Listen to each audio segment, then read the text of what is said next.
The Price of Fear. Brought to you by Vincent Price.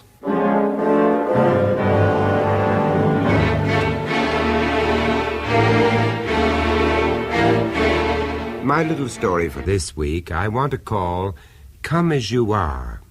You know that meaningless concession that gets added onto invitations to a party? You see, it's because the endless business of dressing up is such an integral part of my professional life that among my friends, my very positive reluctance to attend any kind of fancy dress party or costume ball is not only well established, but understandingly accepted. On a recent trip to London, I was genuinely delighted to find an invitation from my old friend Charles Vane awaiting my arrival. It wasn't until I'd reached that key and, to me, ominous phrase, "fancy dress will be worn," that my heart sank. The fact that my would-be host had crossed it through and substituted the words, "come as you are," afforded little by way of consolation.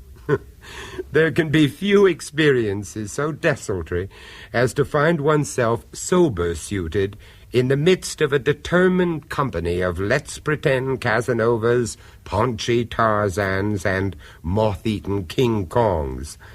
As I put Charles's invitation back in its envelope, I'd already instinctively decided to decline. But even as I mailed my politely phrased refusal to his kind invitation, I had the distinct feeling that I was not to be let off the hook so lightly. The 2 a.m. phone call confirmed my misgivings.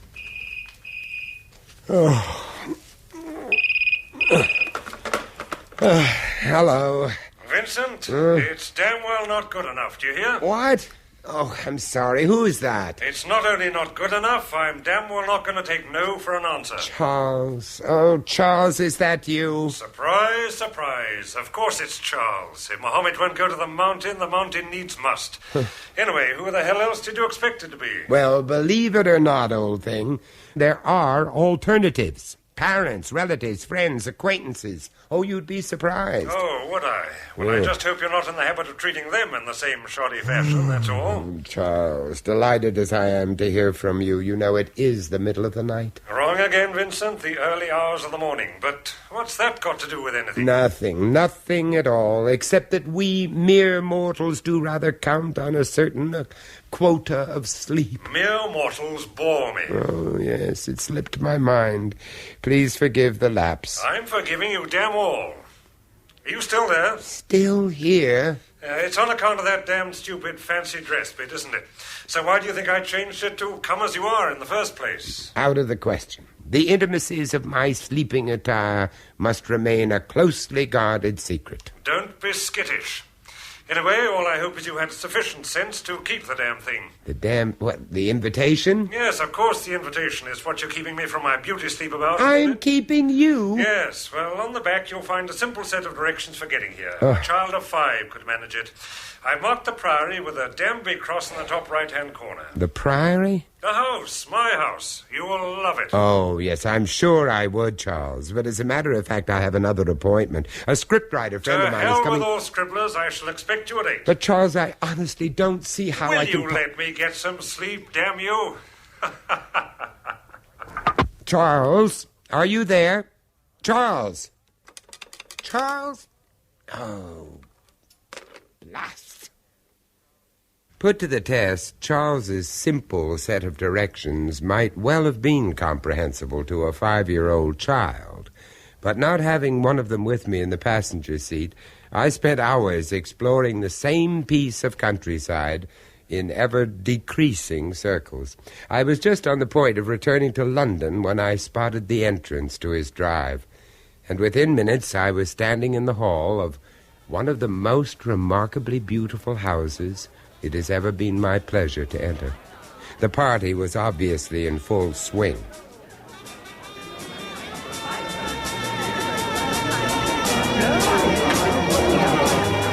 Ah, there you are. Let the festivities commence.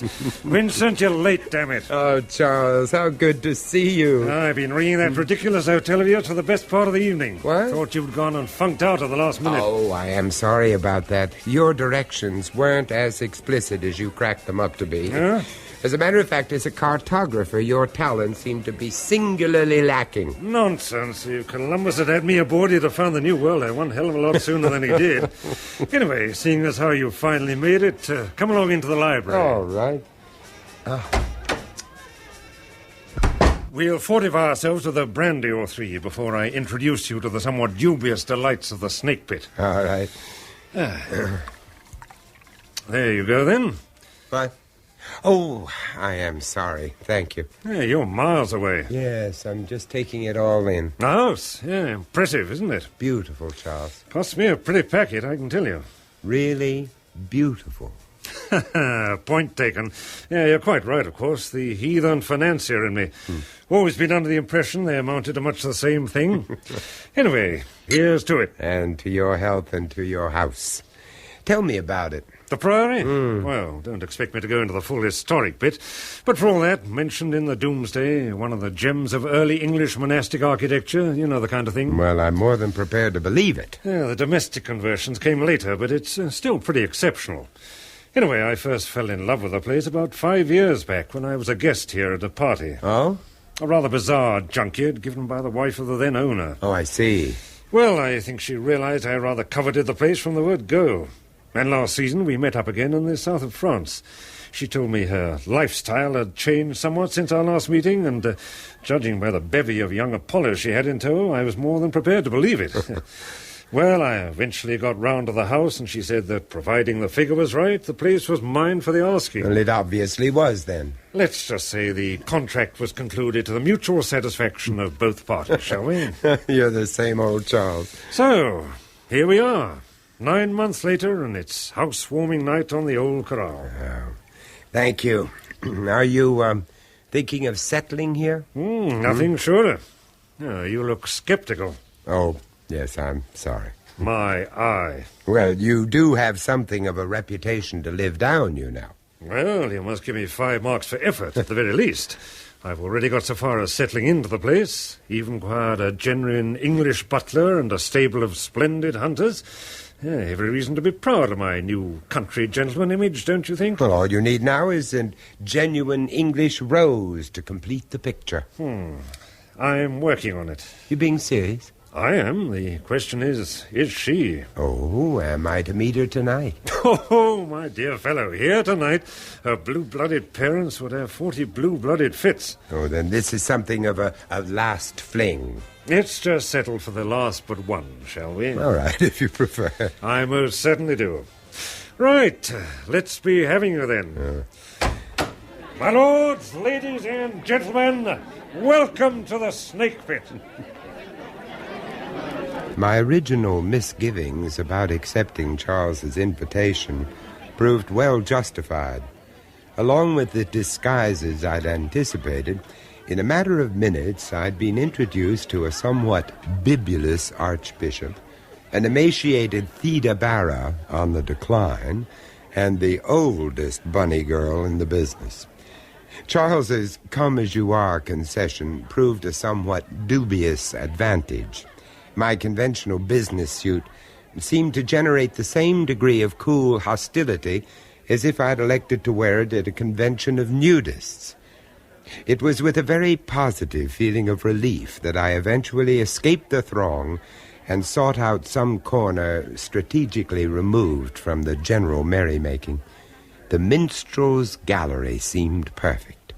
Suitably fortified with a private bottle of Charles's excellent Dom Clicquot, I climbed to my remote perch as eagerly as any canary in its gilded cage, a positive refuge where I could ponder the idiot antics of my fellow man and consider myself well out of it. And so you are, old fellow, so you are. Well out of it. In the gloom of the gallery, I'd almost stumbled over the man.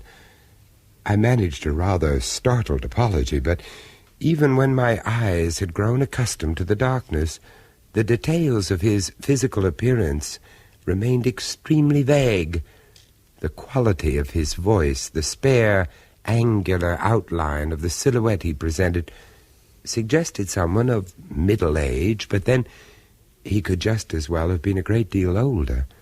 Only for the briefest of instants was I positively aware of his pale, watery eyes, opaque behind the glint of his old-fashioned pince-nez. I hope I didn't startle you. Well, somewhat, I must confess. I didn't realize I was intruding. A temporary refuge from the madding crowd, eh? Yes, I know it must seem ungracious. Oh, to some it might. For my own part, well, given the option, I'd have been abed and asleep hours ago. Oh, won't you take a seat? Oh, thank you so much. Allow me to introduce On these occasions, formal introductions always strike me as superfluous. On top of which, I can't offer my hand. Oh? A somewhat unfortunate accident. Oh, I'm sorry to hear that. If I were to fetch another glass... Oh, it doesn't agree with me. But why don't you? Oh, thank you. I'm glad to observe that one of us, at least, had the courage to refuse being bullied into dressing the part. Fancy dress. As in some ways it might have been easier to oblige.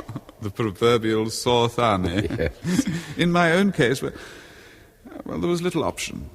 Oh? My wife, you know, Huh? she positively revels in this kind of revel.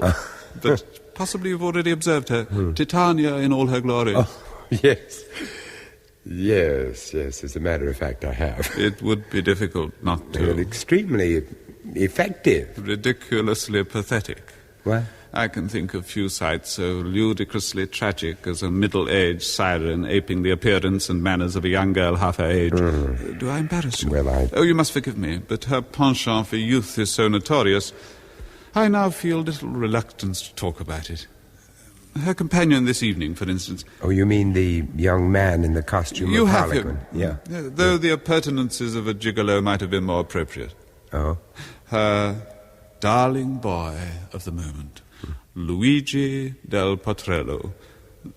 The name means nothing to you? Del Potrello. Oh, yes, it does sound familiar. In most circles it has a certain notoriety. The Potrellos are Italian merchants. Oh, yes. Extremely wealthy, hideously flamboyant, and totally without any distinction, taste, or breeding. Right from the outset, my home seemed in a perpetual state of siege. Billets-doux by every post, secret assignations, ridiculously extravagant floral arrangements.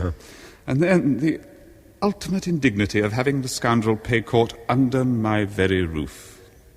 To be made constantly aware of their asinine sniggerings, their barely concealed whisperings, their grotesque fondlings, the middle-aged lovebird and her twittering young chick. But it wasn't until he started implanting his obscene influence on the house itself that my anger and frustration reached full spate. How obscene. Yes, obscene. Isn't it extraordinary how something as seemingly insignificant as a mirror can underline the absolute bathos of one situation? Underline it with far greater emphasis than any of the indignities and infidelities that have gone before. Well, I'm not sure that I understand. You did say a mirror? Yes, one of his many gifts to her. A hideously ornate creation in the fashionable Florentine manner. You know the kind of thing. All gilt cupids, intricately entwined vine leaves. Yes, I'm afraid I do. Exactly, my dear fellow. Needless to say, quite out of keeping with the sober antiquity of my own furnishings. But a token of regard from her own darling boy, don't you see? And as such, to be blatantly hung in a place of honor. It seemed suddenly as if he were trying to destroy the very fabric of our lives. Would it be impertinent of me to inquire... What happened? Yes. No, but why not? It's probably common knowledge. The inevitable scene is the phrase that most readily springs to mind. But somehow more significant than anything that had gone before. Oh, Oh, you're exaggerating as usual. I honestly don't think you realize The gravity of the situation. Oh, come on, darling, say it. You can always be relied upon to trot out the obvious on these tedious occasions, can't you, my pet? The occasion, as you choose to call it, might be a good deal graver than you think. Oh, now you're beginning to sound much more like the old dodderer you really are. Well, come on, darling, don't stop now. It's the well-known visit to the headmaster you had in mind, isn't it? If so, you are achieving it to perfection. The darling boy really has excelled himself this time, hasn't he? Such an appropriate gift. A direct invitation to see yourself as you really are. So why the hell don't you tell your darling boy he can take his bloody mirror right back where it came from? We'll have to see, won't we, my pet? And was the mirror taken back? I presumed it must have been. I certainly don't recall seeing the damn thing again. But then, quite suddenly, that's to say, we both had more important things on our minds. Oh? I'd spent the day at the British Museum doing some research. I got home to find my wife had been taken seriously ill. In effect, a minor heart attack. I could only conclude it was a direct result of trying to keep up with her dissolute gadfly. The doctor advised that complete rest was absolutely essential. He also emphasized that there must be no undue excitement or shock. Yes, he particularly stressed the last bit, or shock. Even as he said it, it sounded strangely significant. Why significant? Well, as it turned out, I'd stayed up reading very late one night. I must have dozed off, because I was suddenly startled awake by a noise. It came from the head of the stairs. What kind of a noise? Difficult to describe, but a sort of bump, I suppose. A slight trip, perhaps. The servants had retired hours before. There was only my wife. At least, I believed that to be the case. Until I heard their voices coming from my wife's bedroom. I recognized Luigi's laughter immediately. Then, after a while, there was only silence. I think that silence was the most difficult thing to bear of all. For the first time, I admitted to myself that I had lost my wife to Luigi forever. And your reaction? How can one describe? Resignation, love, jealousy, hate, all at the same time. I wanted her dead. What? I needed her dead, but had no notion how I could achieve it. I'm not a courageous man, not even an artful man.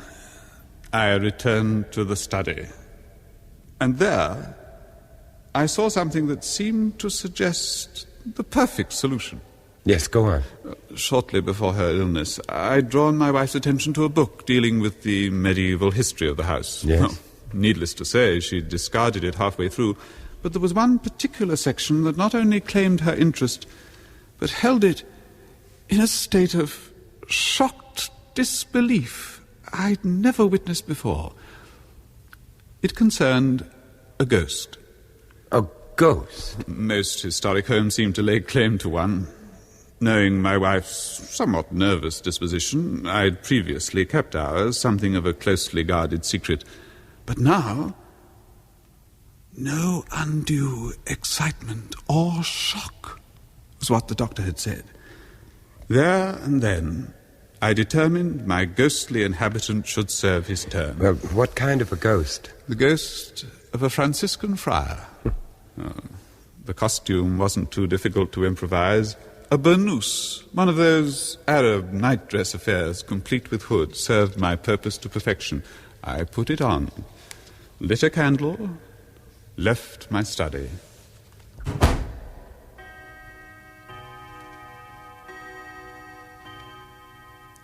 I crossed the hall. The stairs creaked as I began to climb. I didn't mind. It only added to the theatricality of the scene I was about to enact. I could already imagine slowly opening the door of my wife's bedroom, hear her call out, "Who's there?"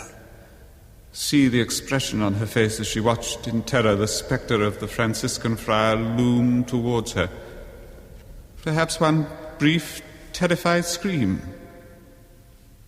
And then I just reached the top of the stairs, was about to cross the landing, when I saw it, the actual spectre, there, confronting me, the face shrouded in its hood, the candle flickering in its hand, the eyes deeply socketed, stared accusingly into mine.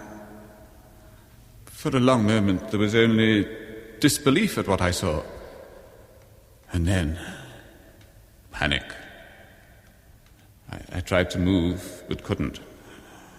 I tried to scream out, but no voice came. Then, with a newfound volition of its own, my arm lashed out with the heavy brass candlestick I was holding, lashed out at the ghastliness of that grizzled face. God help me. In the name of Christ, somebody help me. For God's sake, man. Oh, my God, Charles. Charles. What the devil do you mean by slinking off like that? I'm sorry. Well? I turned towards my distraught storyteller, but he was gone, probably realizing he was in imminent danger of being forced back into the swinging multitude below. Oh, come along, man. Don't just hang around in the gloom. There's somebody special I want you to meet. From the far end of the library, Titania herself confronted me. She sat there enthroned in one of Charles's splendid high-backed chairs. Captain of our fairy band, mortals, darlings, close at hand. As she misquoted from the bard, Titania made very short work of a very large brandy. In view of my so recent conversation with her husband, I must have looked somewhat taken aback. She was not slow to notice the fact. Something worrying you, darling. Well... Charles, be a dear. Titania's running low on nectar. Well, darling, you were saying... Well, I do apologize. It's pure coincidence, of course, but I've had the pleasure of making your husband's acquaintance. My husband? Yes. You did say my husband? Yes. Oh, damn you, Charles. You haven't gone and told every Tom, Dick and Harry my little secret. You know I particularly asked you to keep it strictly entre nous. Luigi would be furious. Luigi? But that isn't your husband. Oh, what a damn fool I am. Now I've gone and let the cat out of the bag. You must have been referring to that dreadful old dodderer I was imbecile enough to spend the best years of my life with. Now, darling, we mustn't speak ill of the dead. The dead? Thank God. The best part of 2 years, isn't it, Charles? Even at the very end, the old dodderer proved as parsimonious and mean-minded as he'd been all along. Still, he paid for it.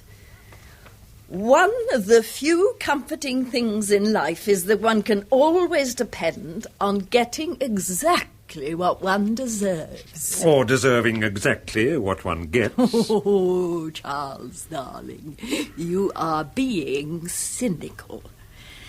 Anyway, I must away. Luigi has gone missing, don't you know? It isn't that I don't trust the darling boy, darling. It's simply that I don't. Goodbye, Mr. Goodbye. Charles, darling. Oh, it's been bliss. But Titania, darlings, must away to live and fight another day. What the hell was all that about? Charles, tell me about him, her late husband. Edward. Was that his name? Well, I only met the old stick once, and then very briefly, on my first visit to the place. This place? Well, of course, this was his house. He died here. Where? Where exactly did he die? You know, you look really peaky. Answer the question, for God's sake. Please, Charles. Well, as a matter of fact, at the head of the stairs. The stairs leading to the minstrel's gallery? Yes. And the circumstances? Oh, a bit unusual, really. It was Helen who found him. Apparently the old fool was on his way to bed, or got up in this ridiculous dressing gown thing of his when he spots this mirror. The mirror? At the head of the stairs? It was Luigi's mirror, wasn't it? Oh, has Darling Boy been telling you all about that? Wasn't it? Yes, a gift to Helen. The old boy raised such a stink about it, she locked it away at the back of a cupboard. Anyway, one night, after a somewhat torrid meeting with her Darling Boy, Luigi raises Cain and insists on hanging it out in the open. Directly at the top of the stairs, so that anyone coming up them would be bound to see his own reflection, wouldn't he? Which is exactly what happened. Edward spots it, loses his temper, and smashes the thing to smithereens. It was that caused the heart attack, of course. Not to mention his hand. What about his hand? Severed. Quite severed. Extraordinary the violence that can be generated through a fit of jealousy, isn't it? I wish you'd have another brandy. Will you tell me what he looked like, Charles? Oh, Edward? Oh, do even better. Charles handed me a snapshot. It was faded, but I spotted him immediately. One face among many, but I'd have recognized it anywhere. Not because of any particular feature, but because there, staring out at me, were the same pale, watery eyes, opaque behind the glint of his old-fashioned pince-nez. I handed the photograph back. Oh, thanks. But might as well get rid of it. Oh. Not much point dwelling on the dead, is there? No, not much. Charles invited me to stay the night. I automatically refused. Some weeks later, he suggested we meet up again before he left on a business trip to the continent. The Priory was again suggested as a rendezvous, but in view of what had gone before, at the very last minute, I switched it to my hotel dining room instead. The decor hideously modern, the food bad, the waiters rude, the place positively bulging with people. I wouldn't have had it any other way.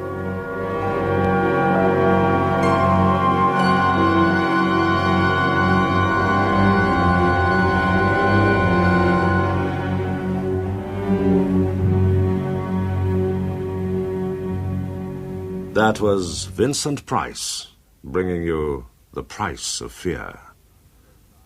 Co-starring in Come As You Are was Maurice Perry, with Betty Huntley-Wright and Peter Williams. Come As You Are was first recounted and dramatized by Bill Ingram and produced by John Dyers.